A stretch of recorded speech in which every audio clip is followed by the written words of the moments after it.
Billy Corben and I both still have the scars deep, and I don't think ever that we're going to forget them from being a part of Jason Jackson's cruelty for charity. I think Billy Corben was rabid with anger that night. He's rabid again with anger now because Jason Jackson is turning around and making that, he's re-airing the celebrity roast and taking our listeners, grabbing their money and giving it over to Ron McGill at everyone's expense. I'm still hungover. Is really the truth. But this is totally out of context because I'm guessing, Jax, you're not showing the 4-hour live auction pre-show that you did to wear down audience and roasters alike. I'm guessing you're cutting right to the chase, putting kind of everything out of context because we were backstage for hours yelling like, what the hell is going on? Well, you were yelling. What yelling. Is happening? That's what he kept doing again and again. This is the man who took his same documentary and made us watch it again over 6 hours in several different iterations. That was consensual. You relax. That was consensual. You relax. We got held down. I fed you. I made you a drunkard. You were awesome. By far the greatest He was great. roaster of the night. You have the audacity to come on here and say that I didn't give you a top 7 moment in your life. It was top 7 hours that we were standing backstage drinking at this open bar wondering when the hell are we going to go on and do this roast already. That kept you liquored up. You had first of all, we're in a casino where you have no concept of what time it is. No windows. I did that too. No windows. No, we cut it down very tight, 1:16. I thought the funniest thing of the night, and Corben was great, and after 4 hours of people trying at comedy, I believe the funniest thing is me at my own roast being played off the stage. Yeah. Spoiler alert.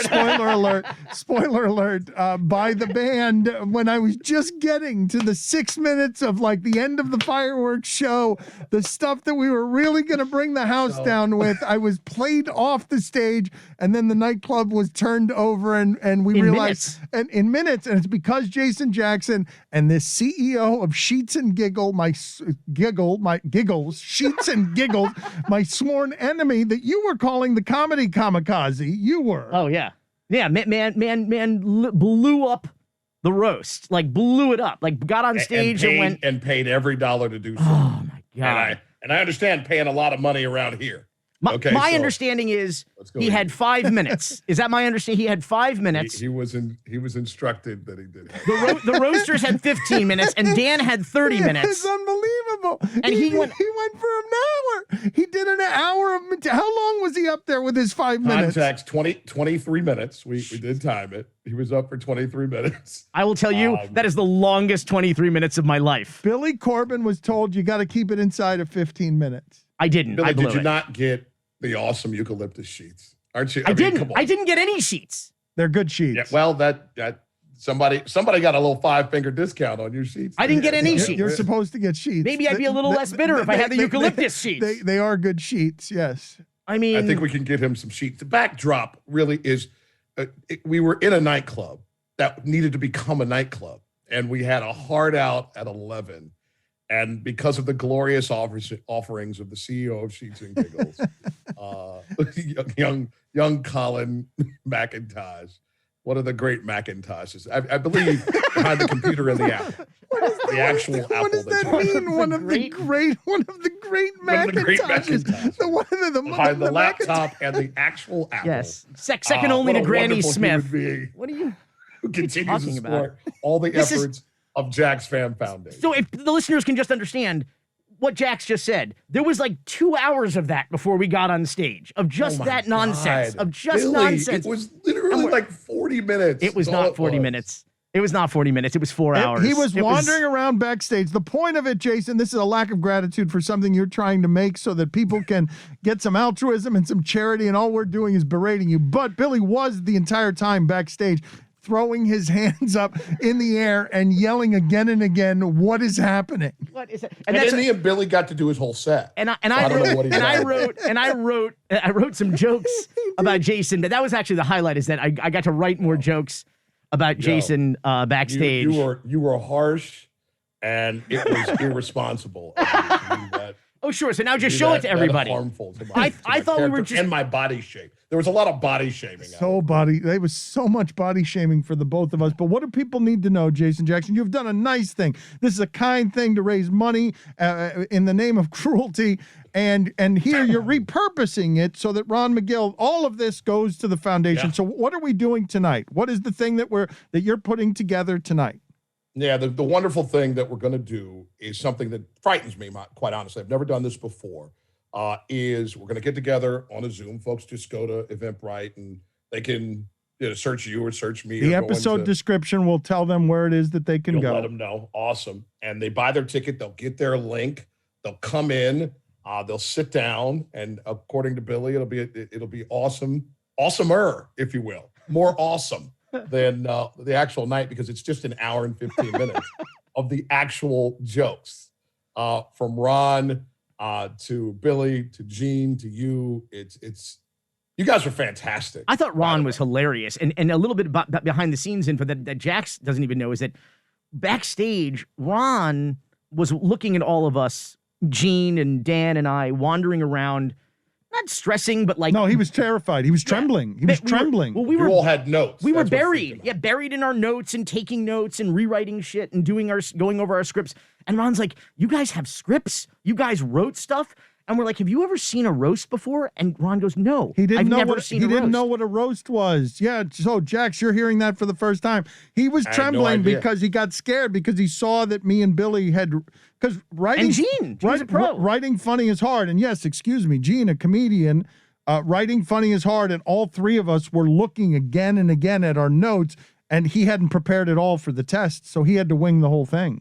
The Yeah, great thing is, it was one of the great wedding toasts of all it was. time. It was not a That's roast. exactly It was a what it toast. was. It was a A toast, wedding not toast a roast. with a really awesome video that I can't wait for everybody to see. That's all I'm going to say. But he was A hilarious. great video of Dan expressing his love. But he was for Ron hilarious. and his wife. Yeah. Ron McGill was hilarious, and it's a worthwhile cause, and everybody should give their money to it. Yeah, tune in. We're going to roll it. Dan is kind enough to hang out a little bit after and do a little Q&A with us. We might have some surprises for him in that tight 29 and a half minutes after we roll it. Oh, can I make a request?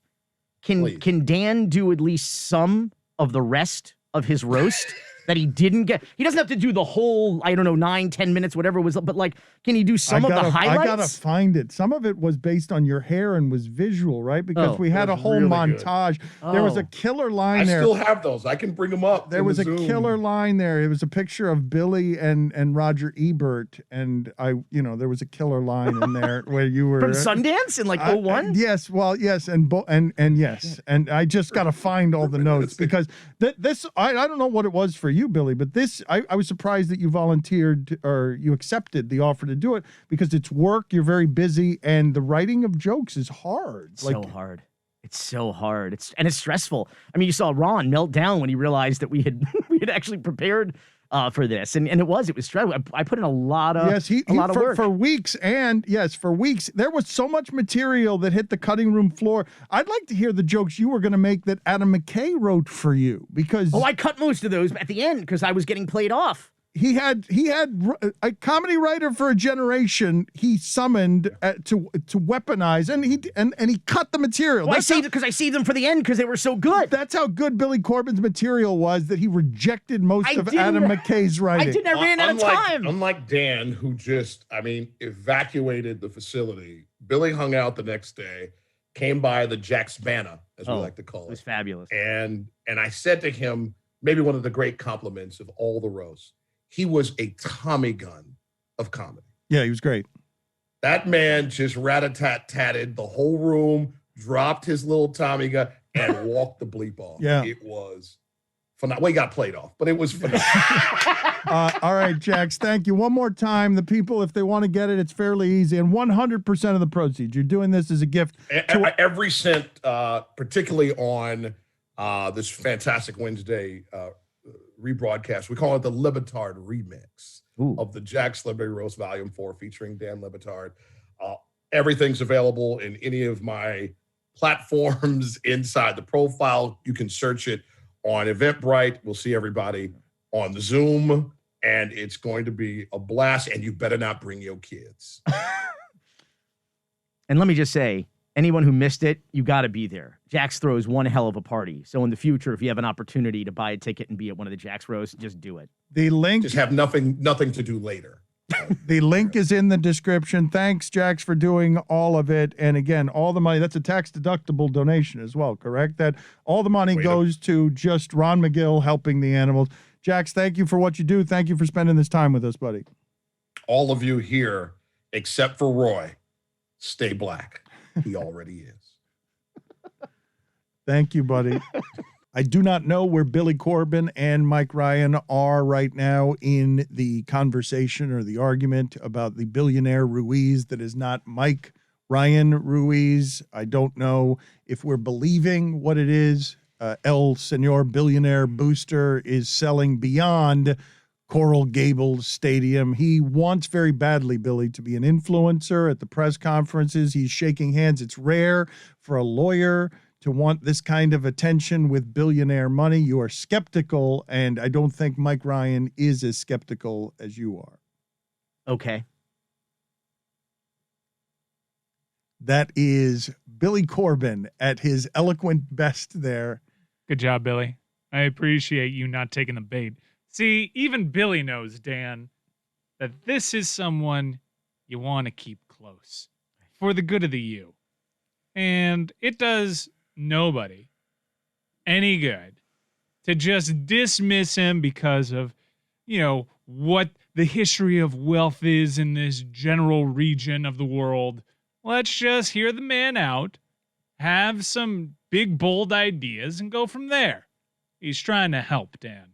Miami lawyers, though, who are real keen on attention, tend to have a very dubious track record. Well, this is a tech billionaire, so... I'm sorry, what? Yeah, well, slated to be a tech billionaire. In what tech?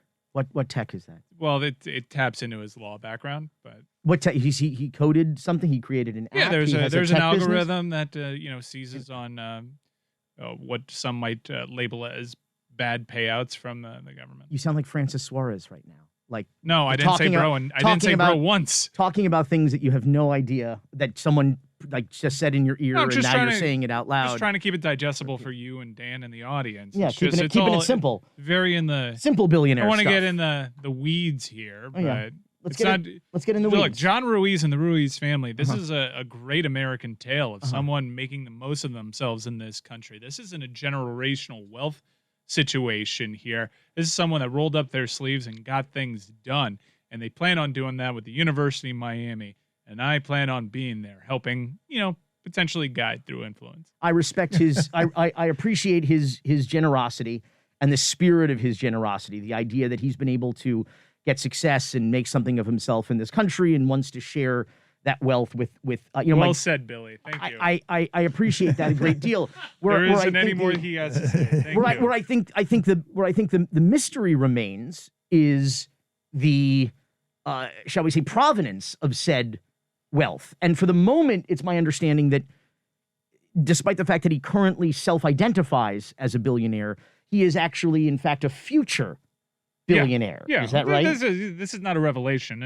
This was something revealed as early as 60 seconds ago. So I look, he may not be a billionaire yet, but he is certainly a multimillionaire. He's giving off that he's on his way to becoming a billionaire. He's not making a secret. He's already donated once to the University of Miami, a baseball donation that I will respect their family wishes to not reveal all the details until the university wants to announce that. And he plans on helping the university more. Their creative ways, as they've spoken to on their Twitter Spaces. By the way, Billy, I really enjoy you on Twitter Spaces and Uncle Luke's College Football Breakdown. It's fantastic content. But there's plenty of ways through NIL. Everything coming out of your mouth right now is bullshit.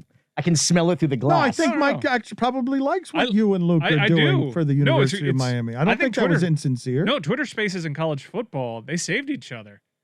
I love Twitter Spaces when it comes to college football. I think it's fantastic. And you're a part of that. So kudos to you. And like I said, bobbleheading. there's I'm just bobbleheading. NIL ways that they can help the program. So let's hear this generous Ruiz family out. All right, we have given the proper skepticism, probably not enough to that. Let's cover the year, though, because in Florida and It's the ostentatiousness, not of the wealth, of the talking about the wealth that I think raises not red flags per se, but certain question marks. Because and nobody, their city and the history of lawyers spending a lot and wanting attention. Yeah. It's echoes of Scott Rothstein. He's Whoa, the richest. He's the come richest. on, He's the whoa. richest lawyer I ever knew. Whoa! I'm What are you just- doing? I'm only saying that the history parallel, the patterns, He wasn't a tech genius the way that John Ruiz is. lawyer putting his name and his face on everything and soliciting questions at the press conference of the Mario Cristobal hiring. Anybody who says in January, I'm going to be one of the richest men in the world, you have to say And Miami. how, why, right. And Miami. And talking about a stadium in Coral Gables and talking about I'm going to get in a helicopter and shop for property. Don't you have a realtor or Google Earth? Like the ostentatiousness of even his spokesperson was like, he's going to get on one of his helicopters. He's very Yeah. showy. And Well, it's a little bit much. Billy, It's a little bit Miami. disappointed. If you're gonna, everyone knows that if you're gonna be a billionaire that owns a helicopter, you can't have just the one. The Right. maintenance The on backup. those things. Yeah. I've seen Succession. It's a real devil of the time. I've seen of the time. Succession. Yeah. I've seen you can't have just one. Sometimes you need a helicopter for Always in Dad, the a shop. helicopter for Logan, a helicopter for Kendall. I get it. Yeah, everybody needs. Shiv needs need her own multiple. helicopter. Yeah, I Yeah. get it. Okay, that said, but nobody talks about it. Okay, they don't talk about You know who it. talks about it? Miami billionaires talk about it. Oh, okay. That I think that's our point. It- I think that's our point. he's just being a bit. This I'm is sorry. standard Air billionaire quotes. behavior. Air quotes. This is Air standard- quotes billionaire. What's different about this Uh-huh. is how readily available they are right now. There are a lot of There's them. usually a mystery to billionaires. Yes. Dan often says this about Jeff Bezos, where, well, I think he's using the Washington Post potentially to take the Washington football team. And I don't know if he wants a Washington football team. Look, Jeff Bezos wanted to be an astronaut. He put himself into space. I'd like to think if he wanted the Washington football He'd team, have the Washington he'd just football buy them. team. Yeah. He'd make an offer that There's no conspiracy even Dan necessary. Snyder Yeah. couldn't refuse. I don't Yeah. think he's trying to coax him into it via shame with a journalism Doesn't arm. have to be Dr. Evil. He can just kind of He's do got it. Yeah. priorities. I Have to think he's plot. trying to reverse the aging process, and then maybe the football Listen, team. he put himself into that body. God bless him. I don't know how he did that. But Yeah. that was I Oh, imagine several people had to die for if that. and he but- ever becomes a single man again, he'll be putting himself into a lot more bodies because Jeff Bezos, as we found out, is Shout not out Palmetto High School. not just a Casanova, but when he wants something, he gets it. That tends to be the case. So, Billy, let's go ahead and chronicle year in review style holidays. People always love lists and holiday recaps, and you are good as a historian and a historian of specific Miami and Florida weirdness. We could go through news of the weird here, 10 items. You can pick 50, I'm sure. But top 10 weirdest items. We've got fanfare. We're ready to cover the years. I've got other things I want to ask you about, but let's start with number 10. 10th weirdest item. Is it Miami and Florida? It's or all just Miami. It's all Miami with the, obviously aside of Florida, but just like, and it's not even weird. It's just like the absolute fuckery that has occurred over the course of this year. And there's been a lot of it. I mean, Before you start, though, I just want you to know, I need you to announce in one bullet point so we can give you production and fanfare, Yes. whatever item number 10 is, and then you give us the elaboration after you've gotten the Yes. fanfare. Miami International Airport. Full stop. I mean, circling back to your point that Miami International Airport is off the rails, and Mike and I disagreed, and I think it's one of the worst airports anywhere Listen, in America. It's turned into like just a full-fledged fight club at this point. As recently as this week, viral videos coming out of just melees among passengers, It's so police weird. officers. Why is it happening here more than any other airport? Honestly, I don't know. It's frustrating. It's a big airport, a lot of flights, a lot of international flights, a lot of cancellations, a lot of delays. Those folks at that gate H8, who first of all were on an airline called Air Century, which I was today years old that I knew Air Century existed, which is apparently the Spirit Airlines of the Dominican Republic. So take that what you will, but like their flight had been delayed for 12 hours. So already people, like, nerves were frayed. People were with their toddlers and their babies and on their last wit, and then in comes the cops, and the whole thing just gets, I mean, like, it's a fucking brawl. I mean, I just never, and that was one of the more spectacular ones I think that we've seen this year, and just in time for Christmas. Someone said it looked like a scene out of Die Hard 2. There've been like 9 of them, right? Just these, this was the best of them? This week's video was the worst of them? It's the fact that, like, it happened again for, Christmas week, like, I don't know that it was the worst, but it was spectacular. And there's different angles, and different angles reveal different information, and who was the aggressor, and was the toddler struck in the course of the melee, and the entire crowd turns on the police, and they start shouting at them that they're abusers in multiple languages, and the police line up with bicycles and appear to be protecting the gate because people are frustrated at the airline and they're frustrated at the cop. It was just Maximum over the top. Miami Airport. Yeah. And Billy, you're forgetting the Slater scoop of Miami-Dade police stationing their rapid deployment force inside of terminals at MIA now. Great work, by the way. Great work. And the A form, I got the arrest form. It's off the chain. Some guy bit an officer on the head and then proclaimed that he's on medication for I don't want to reveal his medical health, but a very dangerous and communicable disease for which, I mean, the arrest form alone reads like a WWE script. It's insane. What was the best of it? Do you want to cover the best of just the arrest report that you, I want to get to all 10 items here. We're starting strong at number 10. Yeah. Well, I mean, like we had a whole segment about the airport now, and we were dismissive. We're like, no, there's worse airports, but like Miami continues to prove you time guys and again. all yelled at me. Yeah. It's not even the worst airport in South Florida. It's not even the worst airport in the state of Florida either. Maybe Orlando. Orlando has its effery too. But Orlando's a better airport in general. It is. Though. I'd put Orlando, MIA, Tampa, and then Fort Lauderdale. Here's the problem. Miami, the police officers, the employees, everybody needs to be treated like it's a hospitality town. We don't treat anybody like that. And in Orlando, they train everybody like through Disney's hospitality training. And that's how it should be. If you're in a hospitality town, the people at the airport are ambassadors for your community. They're the first impression you get. They're the last impression you get coming in and out of a town. And nobody thinks of it that way. Same thing in Miami Beach. Fort Wayne, Indiana does, which is why they give you cookies. Number 9. Number 9, I'm going to say the city of Miami Beach, full stop.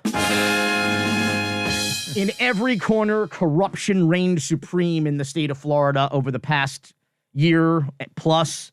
But, I mean, if you just look at a little town of 100,000 people and just watch what unfolded here, what we covered by just looking out the window here was just extraordinary. The tragedy of a 21-year-old man being executed in front of his 1-year-old child right here blocks away on Ocean Drive, whether it was the overt Carl Hyacin-esque chicanery of developers trying to take over, basically intentionally blight and take over Ocean Drive to build condos up in the sky and turn Miami Beach into Fort Lauderdale or Sunny Isles. While ruining the Art Deco, right? Because that's the last blockade on all of this stuff, that this is all a historical district and they're not going to contaminate it by removing all of the history here, no matter how much they blight it to put up 100-story towers. And attempting to destroy the nightlife industry that put the city on the map during its renaissance since the 1990s and literally handed over to the city of Miami over the causeway. Say, here's a multi-billion-dollar entertainment industry that you guys can have because we're done with it. I mean, Miami Beach, man. I mean, it was just a mess. You obviously are known to talk. Have you ever uttered the phrase full stop and adhered to it? Never. Number 8. Number 8. I didn't prepare an order for these. I just started making a frantic list. It's okay. It doesn't matter. We don't need to respect. The order doesn't matter. We don't need to respect the order. The fanfare carries us. They're all shit shows. Number 8. Francis Suarez's security. He's the mayor, bro. Oh, he's the mayor, bro. All right, he's the bro mayor. You gotta protect your mayor, bro. Horseshit. I think this story is just exemplary of the absolute of Mayor Ponzi Postalita's just full and utter imaginary coin salesman, hair slicked back with snake oil.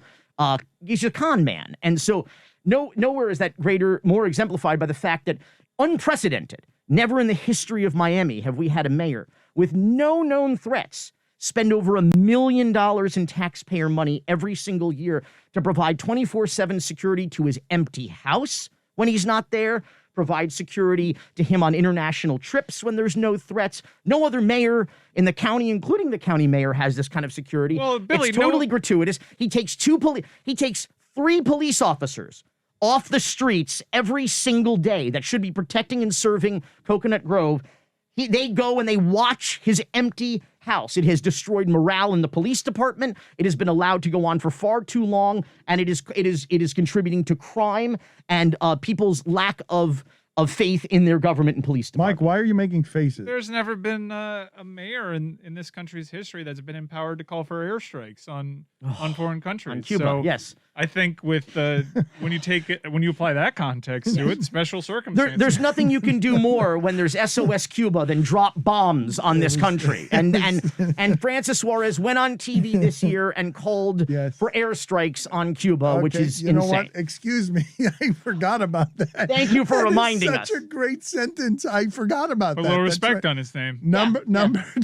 I will not. I cannot. It's becoming a running joke. Every time I get into any sort of influential circle with donors and everything, everyone has a "I've met Francis and I like Francis" story, and that's what he's a mover and shaker. People like Francis. People like people who are full of shit. People like glad-handers. People like conmen. What does con stand? What is con short for? Confidence. You're a confidence man. You gain people's confidence and trust, and then you shake them down and you rob them. And that's what we do in this town. That's what we do in this town as an industry. It's one of our. Like 'em. Number 7. Well, hang on. Are we going to finish this? Are we going to button this up here? But the bottom line is that yes, people he gains people's confidence and then he steals their money. I just know I know Francis. I like him. The reason why people like him is because not that he says exactly. What are you arguing What you with, want- Billy? Like you're You think how serious? You're so easy to troll.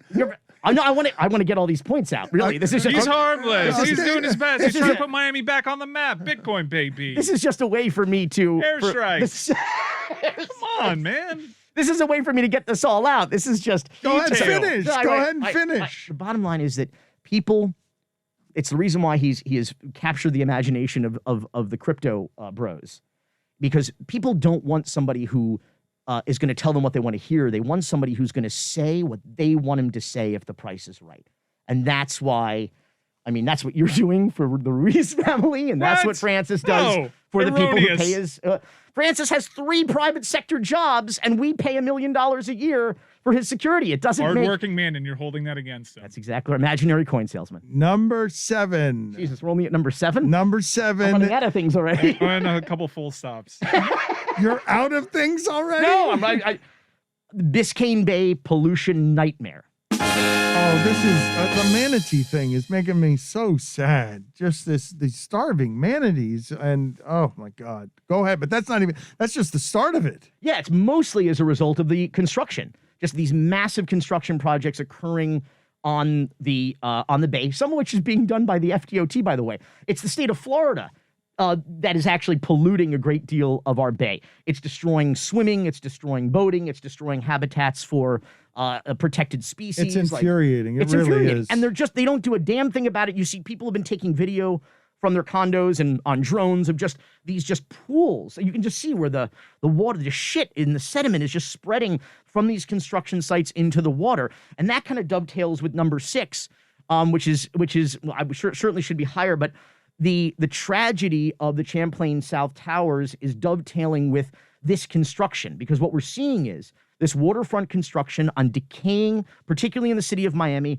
on decaying seawalls, and they're firing these pilings into the ground and shaking, they're hitting the aquifer, there's flooding, they're shaking the foundations of neighboring buildings, older buildings, some buildings that are 40, 50, 60 years old, and you've got a major duty land grab happening. They waited until after the election to announce that at 1809 Brickell, where there was formerly, I don't want to call it low-income housing, but it was housing for the elderly. It was a condo with elderly people. They've just announced that the city has approved the building of 2 towers, 47 and 48 stories, for the St. Regis condos that will start at $2,000 per square foot. The total sellout value of those buildings is $2 billion. 354 residences between the two towers. And right there and they're gonna, I know they're gonna take over the property to the south, and they're gonna start rattling the foundation and creating seismic events right there on the bay. And these buildings, brand new buildings, they have a building next door that just had just south that had its 40-year recertification that it's going through.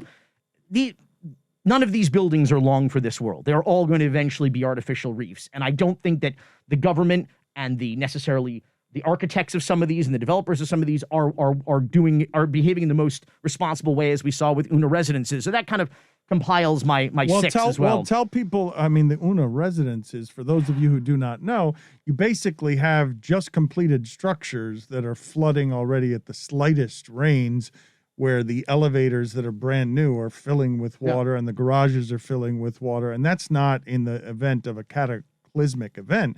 It's just a rain. Not and even. They've been built wrong. Like in King Tides, it's sunny day flooding. It's sunny day flooding.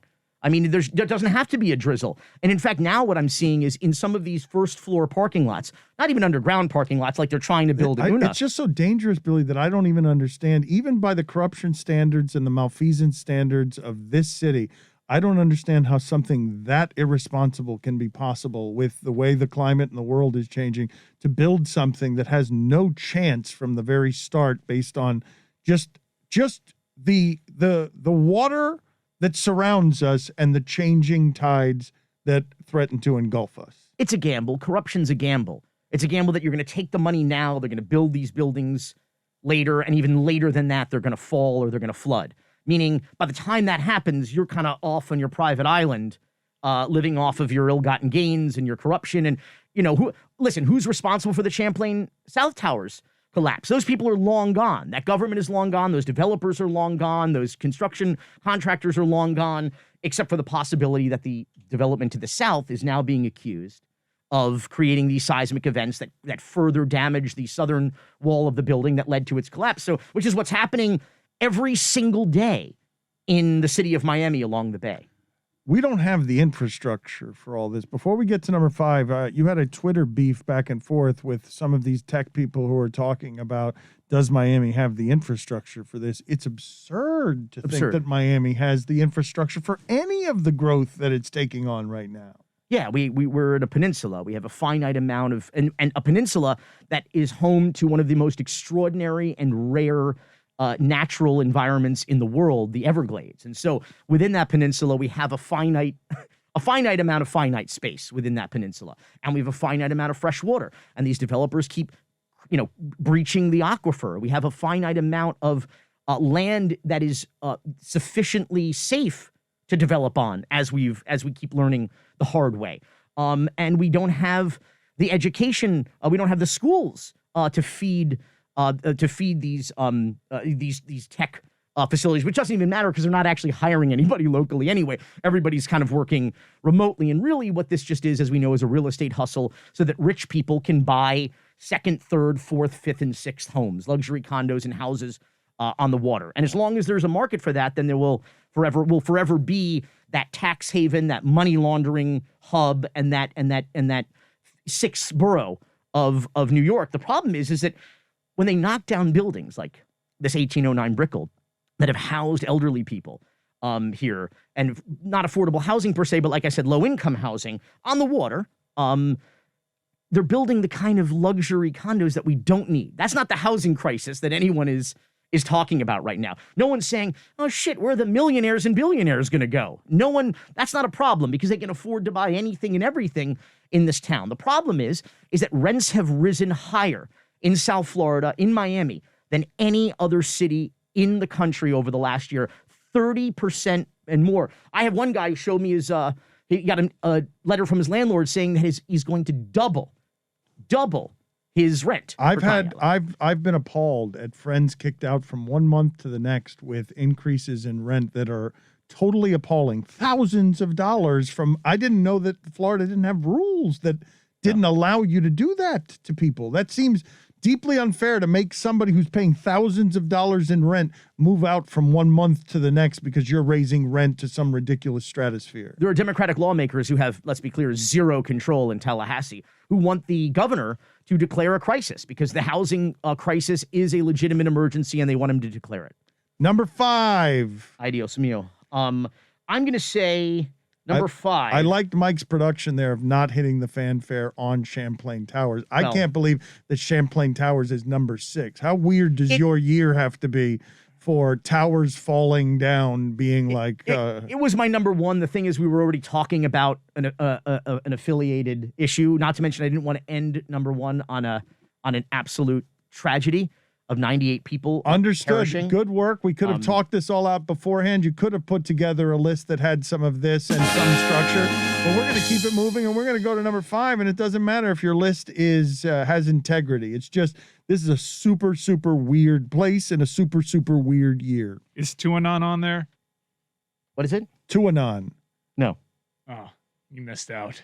clearly. That would have been a good number somewhere in there. News of the weird. The people who Plaguing the city. zealously protect the young, fragile quarterback of the Who we Miami all Dolphins. love and admire. Yes, like and a believe son. to be a great role model. Yes, and will be a future Hall of Famer. Hopefully for he sure. runs for office. Yes, greatest passer ever. Number 5. I kind of already did it. It was King Tides. All right. Yes. There it is. Yeah. King tides are terrifying. Sunny day flooding. You got first floor, not even underground garages like they're trying to build the deepest underground garage at Una Residences, feet away from a seawall that's deteriorating on Biscayne Bay and Brickell. But you actually have first floor parking garages in some of these buildings built underneath because they don't have the property to build parking lots separate from the footprint of the building.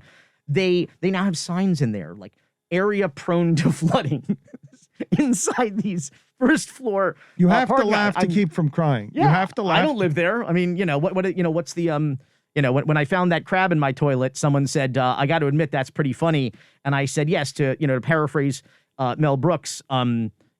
Tragedy is when I find a crab in my toilet. Comedy is when you find a crab in your toilet. And so you have to laugh, and you have to wonder why people are spending millions of dollars on apartments where the first floor floods on a sunny day, and the elevator shut down. You got to walk 40 flights as an elderly person to walk your dog so they don't shit all over your apartment. I mean, you have to wonder that, and you have to wonder why you're doing that in a county.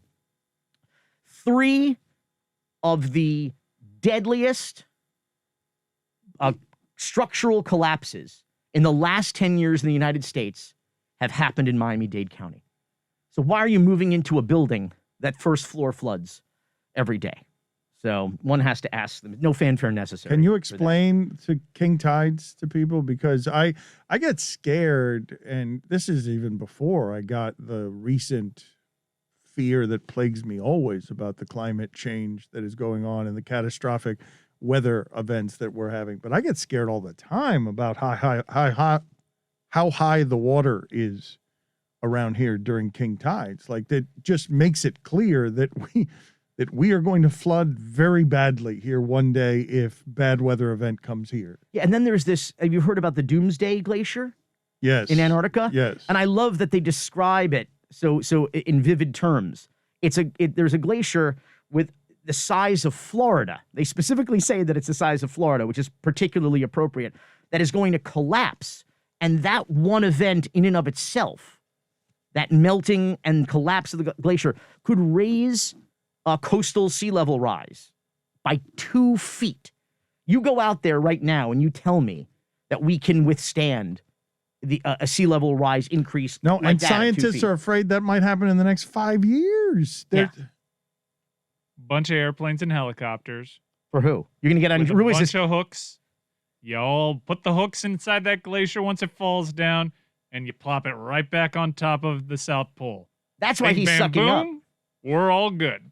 That's why he's sucking up. He wants access to the helicopters. Number 4, the rescue helicopters. He wants access to the helicopters. Solving You could solve it all with helicopters. solving global warming is just it's almost too easy.